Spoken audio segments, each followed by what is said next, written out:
Assalamualaikum warahmatullahi wabarakatuh. Perkenalkan, nama saya Afika Agustinasi, NIM 1910802101 dari Prodi Informatika Universitas Muhammadiyah Sidoarjo.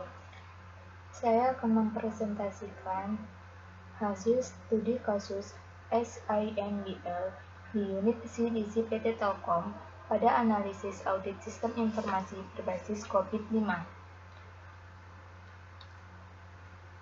Latar belakang permasalahan adalah PT Telkom memiliki sistem informasi manajemen bina lingkungan (SIMBL) yang diharapkan dapat menjadi role model bagi seluruh BUMN maupun pembina dan pelaksana bina lingkungan dalam penyaluran dana publik.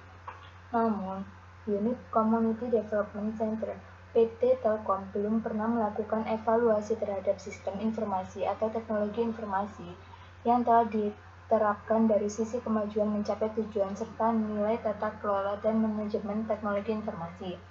Control Objective for Information and Related Technology atau yang disebut dengan COBIT merupakan sekumpulan dokumentasi best practice untuk IT governance yang dapat membantu auditor, pengguna atau user, dan manajemen untuk menjembatani gap antara risiko bisnis, kebutuhan kontrol, dan masalah-masalah teknis teknologi informasi. COBIT bermanfaat bagi auditor karena merupakan teknik yang dapat membantu dalam identifikasi IT control issue. Dengan menggunakan standar COBIT 5, diharapkan dapat membantu dalam mengaudit tata kelola teknologi informasi dengan tidak terpusat hanya pada masalah teknis dalam teknologi saja, tetapi juga melihat dari sumber daya lain yang menjadi penggerak tata kelola teknologi informasi menuju tujuan organisasi. Tujuan dilakukannya audit adalah untuk mengetahui kondisi performansi tata kelola teknologi informasi pada SIMBL unit CDC PT Telkom berdasarkan domain DSS COVID-5 dan menilai level kapabilitas proses dan memberi rekomendasi berdasarkan temuan-temuan audit pada domain DSS COVID-5 sebagai dasar-dasar perbaikan dan pengembangan tata kelola teknologi informasi pada SIMBL unit CDC PT Telkom. Langkah-langkah audit. Yang pertama, untuk mengetahui visi misi PT Telkom. Yang kedua, mengetahui visi misi divisi CDC PT Telkom. Dan yang ketiga, mengetahui sasaran strategis SIMBL. Yang keempat, menentukan domain yang akan ditentukan. Dalam hal ini, PT Telkom menggunakan domain DSS. Dan yang kelima, penilaian domain DSS. Dan yang terakhir adalah memberikan rekomendasi tiap domain yang telah dinilai. Visi misi perusahaan. Visi misi PT Telkom. Visinya yaitu to become a leading telecommunication, information, media, entertainment, and service player in the region. Misinya to provide times with excellence, quality, and competitive price. To be the role model as the best managed Indonesian corporation. Untuk visi misi perusahaan CDC PT Telkom sendiri, yaitu menjadi perusahaan terbaik di dunia dan membangun komunitas demi keberlanjutan bisnis dan reputasi perusahaan. Dan visinya adalah membentuk atau memberdayakan komunitas akses yang berhubungan dengan bisnis telecommunication, information, media, dan entertainment, serta membentuk komunitas sosial ekonomi dan lingkungan. Kebutuhan untuk mencapai sasaran strategis bina lingkungan melibatkan masyarakat dalam proses kinerja sosial perusahaan, melakukan inovasi untuk melakukan transformasi dalam pengembangan teknologi time yang keberadaannya sangat dirasakan masyarakat, menerapkan investasi sosial yang bertanggung jawab, mendukung program pendidikan, terutama yang mempunyai keterbatasan akses sumber daya dan pengembangan budaya yang berbasis kearifan lokal, memfasilitasi program kesehatan masyarakat melalui pengguna IT dalam mengintegrasikan transaksi di bagian kesehatan. Prinsip-prinsip COVID-5. Yang pertama adalah meeting stakeholder needs, merupakan pendefinisian prioritas untuk implementasi, perbaikan, dan jaminan, covering enterprise end-to-end, yaitu untuk mengintegrasikan tata kelola teknologi informasi perusahaan ke dalam tata kelola perusahaan. Yang ketiga adalah applying a single integrated framework sebagai penyelarasan diri dengan standar dan framework relevan lain, sehingga perusahaan mampu menggunakan COVID-5 sebagai framework tata kelola umum dan integrator. Dan yang keempat adalah enabling a holistic approach. COVID-5 memandang bahwa setiap enabler saling mempengaruhi satu sama lain dan menentukan apakah penerapan COVID-5 akan berhasil. Dan yang terakhir adalah separating governance for management, yaitu perbedaan yang cukup jelas antara tata kelola dan manajemen, gimana memastikan bahwa tujuan perusahaan dapat dicapai dengan melakukan evaluasi, sedangkan manajemen sendiri berfungsi sebagai perencanaan, membangun, menjalankan, dan memonitoring aktivitas-aktivitas yang sejalan dengan arah yang ditetapkan oleh Badan Tata Kelola. Domain yang dipilih untuk audit pada PT Telkom adalah COVID-5 memiliki 5 domain yang terbagi dalam domain governance and management. Masing-masing domain memiliki proses yang memungkinkan untuk mencapai tujuannya. 1 domain berasal dari governance dan 4 lainnya berasal dari manajemen.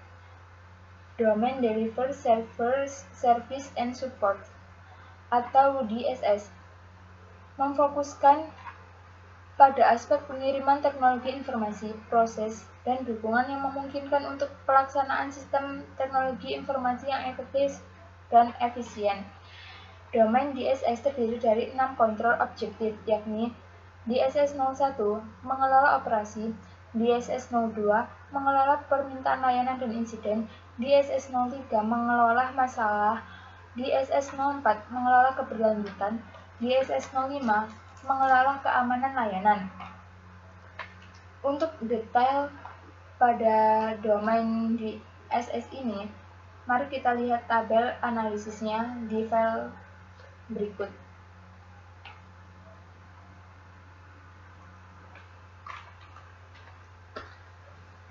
Ini ada hasil analisis domain DSS 01 sampai DSS 06.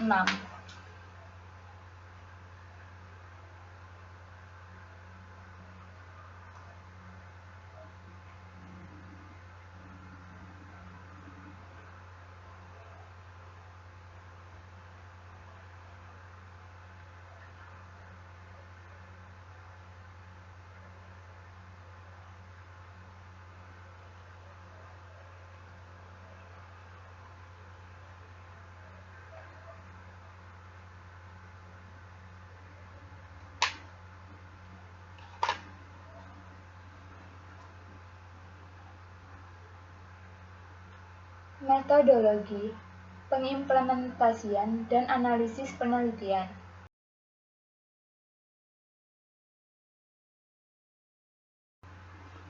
Tahap pertama adalah tahap awal, yaitu mengidentifikasi masalah, menentukan tujuan dan batasan, serta melakukan studi pendahuluan, yaitu studi pustaka dan studi objek penelitian.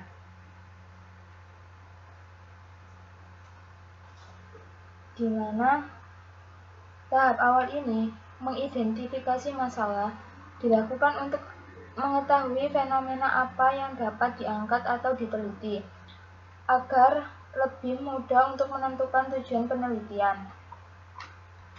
Yang kedua adalah tahap pengumpulan data. Untuk memperoleh hasil tujuan identifikasi tujuan, arahan strategis dan proses bisnis perusahaan, maka dilakukan pemetaan yang terdapat pada COVID-5 itu sendiri. Pemetaan terdiri dari enterprise goals, IT-related goals, proses kontrol, dan pemetaan atau yang disebut dengan diagram reaksi. Berikut adalah tabel dari pemetaan-pemetaan tersebut.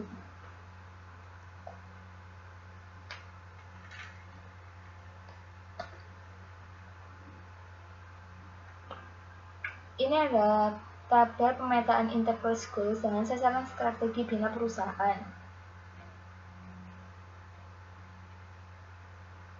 Yang hasil dari pemetaan enterprise pada tabel di atas adalah EG1, EG2, EG3, EG4, EG5, EG6, EG8, EG11, EG15. Keterangan dari pemetaan tabel di atas, apabila pada suatu enterprise goals tidak terdapat nilai P yang berarti primary, maka enterprise goals tersebut tereliminasi. Dan yang kedua ini adalah pemetaan IT related goals dengan enterprise goals.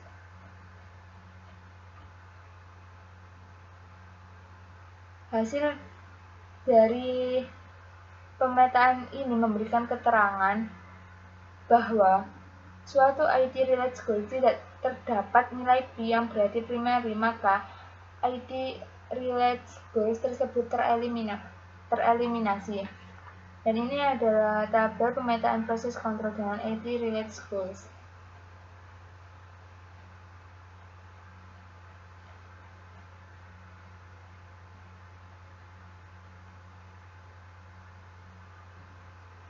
Rasi sendiri mengartikan R-nya adalah pihak pelaksana yang bertanggung jawab melaksanakan dan menyelesaikan aktivitas yang menjadi tanggung jawabnya. A merupakan pihak yang mengarahkan jalannya pelaksanaan aktivitas. C pihak menjadi tempat konsultasi. Dan E adalah pihak sebagai informasi. Proses penentuan resi ini dilakukan dengan stakeholder agar tata pemetaan dan pengumpulan data dapat akurat. Resi sendiri adalah bagian dari Responsibility Assessment Matrix yang merupakan suatu bentuk pemetaan antara sumber daya dengan aktivitas dalam setiap prosedur.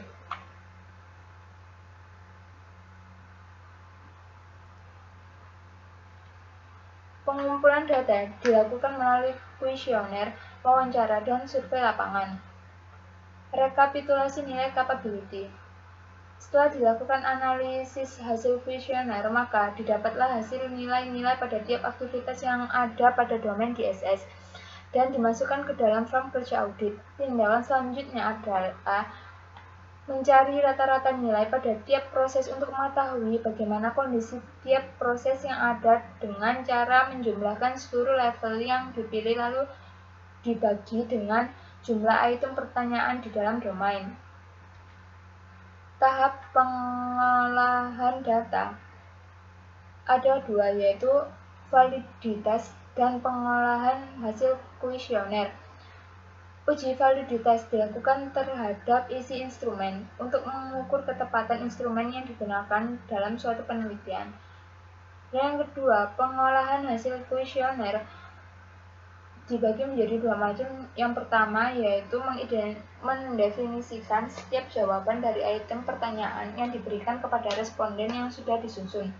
Dan yang kedua adalah memilih level yang digunakan dengan menghitung frekuensi dari responden dengan pilihan jawabannya, kemudian diterapkan pada form kerja audit untuk hasil yang didapatkan. Tahap keempat adalah tahap analisis, di mana tahap analisis yang pertama adalah analisis capability level. Pada tahap ini dilakukan pengukuran level dari tiap domain DDS yang diteliti. Pengukuran ini diperoleh berdasarkan pengolahan data hasil kuesioner yang telah diberikan kepada pihak terkait. Dan yang kedua adalah analisis rekomendasi. Tahap ini berdasarkan analisa gap antara level existing yang telah diperoleh dari hasil pengukuran dengan target level kapabilitas perusahaan. Adapun target level kapabilitas yang diinginkan sebagai tujuan yang ingin dicapai diperoleh berdasarkan wawancara yang dilakukan dengan pihak unit CDC PT Telkom. Rekomendasi tersebut didapatkan dari analisis gap dari tingkat kematangan aktual dan kematangan yang diinginkan atau ekspektasi. Analisis gap sendiri dilakukan untuk mencari selisih dari level capability yang didapat dengan level target yang ingin dicapai. Dalam penentuan level target ditentukan dengan level yang sedang dituju dari level rata-rata yang didapat. Tahap yang kelima merupakan tahap terakhir, yaitu tahap kesimpulan dan saran, di mana kesimpulan berisi rangkuman dari proses hasil penelitian, dan saran berisi masukan atau rekomendasi tindakan lanjut penelitian berikutnya. Untuk kesimpulan sendiri, dari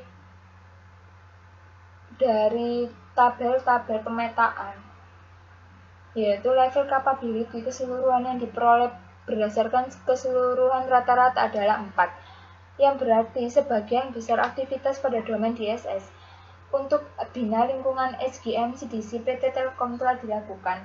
Ada standar penerapan dalam melakukan proses tersebut, telah termonitor, terukur, dan telah dilakukan perencanaan prediksi ke depan sudah berjalan dengan baik.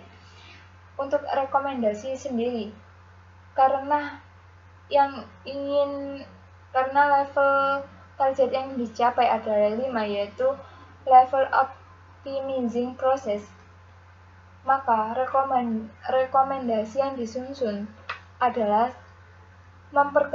yang pertama, memperketat kontrol terhadap proses yang berlangsung untuk mempertahankan proses yang sudah berjalan cukup baik. Dan yang kedua, membuat inovasi-inovasi terhadap proses bisnis agar berjalan variatif ke arah yang lebih baik. Yang ketiga, berdasarkan prioritas, maka domain yang masih tertinggal adalah DSS 04, yaitu Manage Continue.